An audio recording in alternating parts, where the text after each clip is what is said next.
The herald angels sing, glory to the newborn King.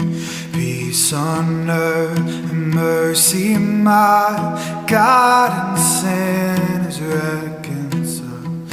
Joyful all ye nations rise, join the triumphs of the skies. With angelic hosts proclaim, Christ is born in Bethlehem. Hark the herald angels sing, glory to the newborn King.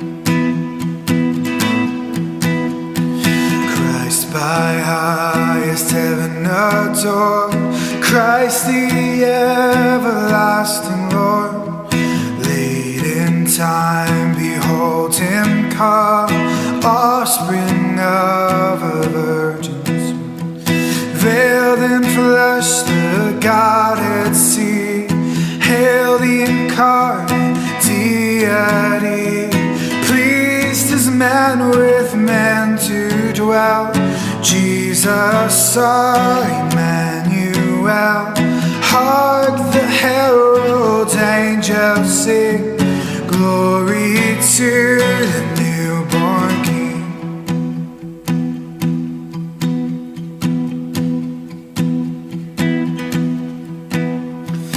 Hark the herald angels sing, glory to the newborn King.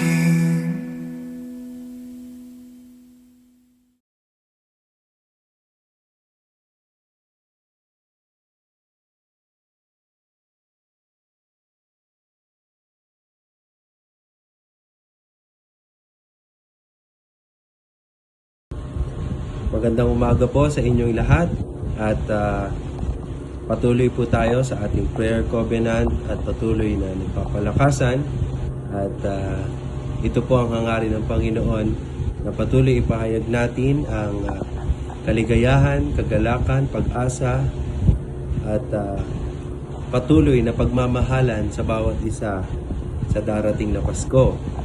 At hayaan nyo po na umpisahan natin ang ating umaga ng pamumuhay kasama ang ating mahal na Panginoon at patuloy na maghari ang Panginoon sa ating buhay, lalo na ngayong darating na Pasko. Kaya nga po sa ating prayer covenant this morning, gusto ko po ibahagi sa inyo ang ating text na matatagpuan sa Filipos 4:4-7. At ito po yung sinasabi, magkalak kayong lagi sa Panginoon. Inuulit ko, magkalak kayo. Ipadama ninyo sa lahat ang inyong kabutihang loob. Malapit nang dumating ang Panginoon. Huwag kayong mabalisa tungkol sa anumang bagay. Sa halip, hingin ninyo sa Diyos ang lahat ng inyong kailangan sa pamamagitan ng panalangin may pasasalamat. At ang kapayapaan ng Diyos na hindi kayang maunawaan ng tao ang siyang mag-iingat sa inyong puso, pag-iisip dahil sa inyong pakikiisa kay Kristo Jesus. Tayo po'y manalangin. Panginoon Diyos, ngayon pong nalalapit na Pasko, salamat po Panginoon. Ang aming mga puso ay patuloy na nagsusumikap na magkaroon ng kagalakan. Dahil alam namin na Panginoon na ang diwa ng Pasko ay pag-alala na kung saan pagbigyan niyo sa amin ang inyong mahal na anak upang kung sino man sumampalataya sa Kanya ay magkaroon ng buhay na walang hanggan. At ito po ay para sa aming lahat. Salamat Panginoon sa umagang ito na kung saan ang St. Paul United Methodist Church ay patuloy nagkakaroon ng gawaing prayer covenant. Patuloy naming maisama ang aming mga kapatiran sa aming mga panalangin at patuloy na magkaisa sa pangangailangan ng bawat isa.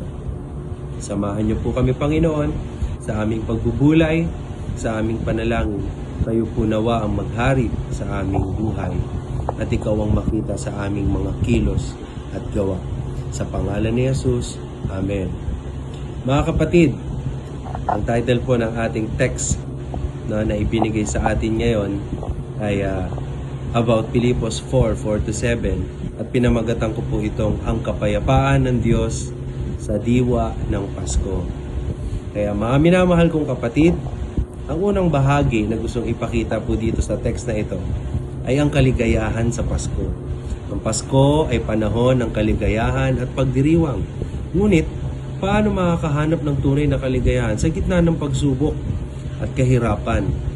Tandaan niyo mga kapatid ang sinabi ni Apostol Pablo na magalak kayo sa Panginoon. Palagi kayong magalak. Muli, sinasabi niya magalak tayo. No? Ang kaligayahan ay nagmumula sa pagiging masaya sa Diyos. Mga kapatid, tandaan natin na ang ating pakikiisa kay Jesucristo, kaakibat nito ay ang kaligayahan.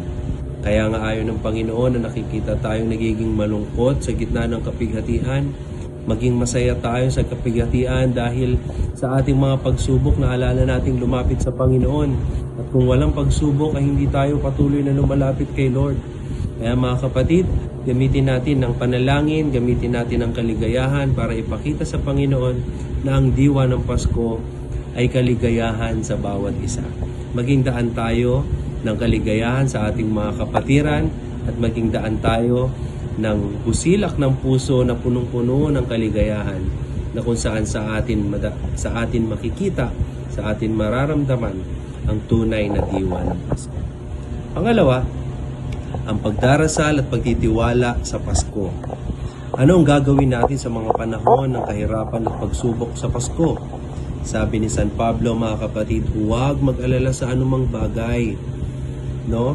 Ngunit sa lahat ng mga bagay, ipagdasal ninyo sa Diyos ang inyong mga kahilingan, mga pagtatanong at mga pagkabahala.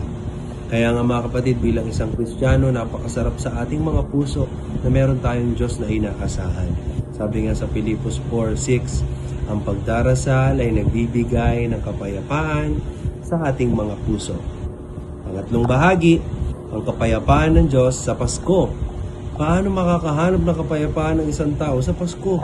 Sabi ni San Pablo, tandaan natin muli mga kapatid, at ang kapayapaan ng Diyos na lampas sa lahat ng kaalaman ay magiging bantay sa inyong mga isipan at ang mga puso sa pamamagitan ni Jesucristo. Sabi nga po sa Philippians 4:7, ang kapayapaan ng Diyos ay nagbibigay ng proteksyon sa ating mga buhay.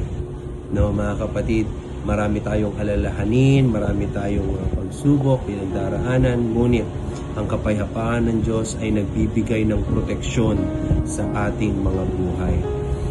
Sikhayin natin na matagpuan ang kapayapaan mula sa Panginoon sa pamamagitan ng panalangin at pananampalataya. No, magkaroon tayo mga kapatid ng oras sa ating mahal na Panginoon, makipag-usap sa Kanya at ibigay sa Kanya ang lahat ng ating pangangailangan.